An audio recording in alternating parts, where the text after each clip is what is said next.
Hello friends, അപ്പോൾ ഇന്ന് രാവിലെ ഇച്ചിരി തിരക്കിട്ട പണിയാണ്. ഇന്നലെ പ്രത്യേകിച്ച് ഒന്നും എനിക്ക് രാവിലത്തേക്ക് റെഡിയാക്കാൻ പറ്റിയിട്ടില്ല. ആ കൂടെ 2 പേർക്കും പഠിക്കാൻ ബാക്കിയുണ്ട്, പഠിപ്പിക്കണം, ഇതെല്ലാം ചെയ്യണം. എൻ്റെ കാലാൽ ഉളുക്കിയും ഇരിക്കുക. അപ്പോൾ മൊത്തത്തിൽ നല്ല സമയമാട്ടോ എനിക്ക്. അപ്പോൾ 2 പേരെയും ഞാൻ അപ്പുറം പഠിക്കാനിരുത്തിയിട്ടാണ് ഞാനിവിടെ ചെയ്യണം. അപ്പോൾ ഏട്ടനെ അവർ ഇരുത്തി പഠിപ്പിക്കുന്നുണ്ട്. ആ കൂടെ ഏട്ടന് പോവുകയും വേണം. അപ്പോൾ ഏട്ടന് പോകാനുള്ള കറിയാണ് ആ റെഡി ആയിക്കൊണ്ടിരിക്കണേ, കൊണ്ടുപോകാനുള്ള. അതിൻ്റെ ഇടയിൽ ഇവനെ പഠിപ്പിക്കാൻ വേണം. ഇവനോട് ഇന്നലെ ഇരിക്കാൻ പറഞ്ഞിട്ട് അവന് ഇരുന്നേ ഇല്ല. അപ്പോൾ ഇന്നാണ് അവനെ പഠിപ്പിക്കണത്. അതിൻ്റെ ഇടയിൽ അമ്മൂന് അസൈൻമെൻറ്റ് ചെയ്യാനുണ്ട്. അസൈൻമെൻറ്റ് എഴുതണതിൻ്റെ ഇടയിൽ ഞാനത് മായ്ച്ചു കൊടുക്കണം, വരെയൊക്കെ ഒരെണ്ണം കൂടി എഴുതാനുണ്ട്. അപ്പം ഞാൻ ഇതിൻ്റെ ഇടയിൽ പോയി അതും ചെയ്യണം ഇതും ചെയ്യണം, ഇതുങ്ങളെ റെഡിയാക്കണം, കുളിപ്പിക്കണം. നല്ല തിരക്കിട്ട പണിയാണ്. എനിക്ക് കാലും വയ്യ. ഇവരെ പഠിക്കാൻ പോകണമെങ്കിലും നമ്മൾ ഫുൾ ടൈം പഠിക്കണ പോലെ തന്നെ വരുമ്പോൾ പഠിപ്പിക്കണം. അതിനുവേണ്ടി നമ്മളത് പഠിക്കണം.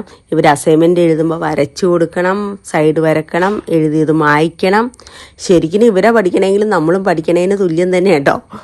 കൊച്ചു 1ാം ക്ലാസ്സിലായി കഴിഞ്ഞാൽ നമ്മളും 1ാം ക്ലാസ് തുടങ്ങി പിന്നെയും നമ്മൾ പഠിച്ചു തുടങ്ങുക. ഇപ്പം അതെ, അമ്മ അസൈൻമെൻറ്റ് എഴുതും, ഞാനത് മായ്ക്കും.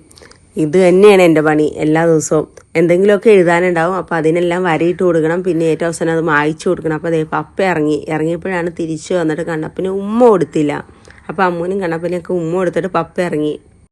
എൻ്റെ പണി എന്തായാലും കഴിഞ്ഞിട്ടില്ല. ഇനി ഇവർക്ക് വേണ്ടിയിട്ടുള്ള സാധനങ്ങളൊക്കെ റെഡിയാക്കണം. പകുതി ആയിട്ടുള്ളൂ. അപ്പോൾ സാഞ്ചാനെ അങ്ങ് പറഞ്ഞു വിട്ടിട്ട് വേണം ബാക്കി ഇവരുടെ കാര്യങ്ങൾ നോക്കാനായിട്ട്.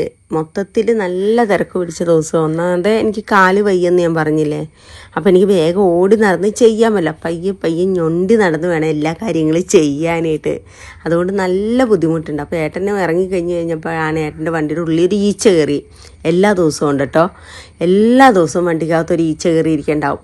അതിനെ ഓടിച്ചിട്ടാണ് പോണേ. ഈ ഈച്ച തന്നെയാണോ എന്നും കയറണേന്ന് എനിക്ക് ഡൗട്ട് ഉണ്ട് കേട്ടോ.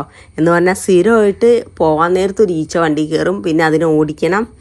ഇത് ഇവിടെ സ്ഥിരം നടക്കണ കാര്യം. അതൊക്കെ കഴിഞ്ഞ് ഞാൻ എൻ്റെ പണിയിട്ട് കയറിഞ്ഞ് ഇത് എഴുതാനുള്ളതൊക്കെ എഴുതി കൊടുത്ത് മായ്ക്കാനുള്ളതൊക്കെ മായ്ച്ച് കഴിഞ്ഞ് പിന്നെ കഴിക്കാൻ കൊടുക്കണം. അപ്പോൾ ഇന്ന് പുട്ടും പഴമാണ്. അമ്മൂന് പുട്ടും മുട്ടക്കറി. അമ്മ പഴം കൂട്ടി കഴിക്കില്ല. കണ്ണപ്പനാണെങ്കിൽ നമ്മൾ വാരി കൊടുക്കണം, എന്നാലേ അവൻ കഴിക്കത്തുള്ളൂ. അമ്മ പിന്നെ കഴിച്ചോളൂ കേട്ടോ. അമ്മൂന് വാരിയൊന്നും കൊടുക്കണ്ട.